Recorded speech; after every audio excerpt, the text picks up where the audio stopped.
ہندو کافر ہے کہ نہیں ہے؟ کیا ہے یہ چیز، ذرا اس کو کلیئر کیجیے۔ دیکھیے، 4 ٹرمینولوجی یوز ہوتی ہے۔ میں بار بار کہتا ہوں، ہمارے ہاں بہت پہلے فتاوی عالمگیری میں یہ فیصلہ ہوا کہ اگر کافر کہنے سے کسی کو تکلیف ہوتی ہے تو اسے کافر نہیں کہا جا سکتا، نمبر 1۔ نمبر 2، جہاں کافر کا لفظ استعمال ہوا ہے وہ اس کے لیے ہے جو لڑنے والا ہو۔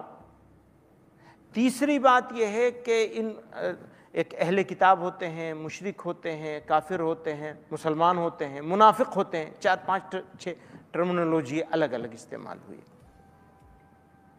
تو اگر کسی کو ایسا لگتا ہے کہ وہ ان کو، ہندوؤں کو یا جو بھی نن مسلم ہے اس کو کافر بتائیں، یہ غلط ہے بالکل۔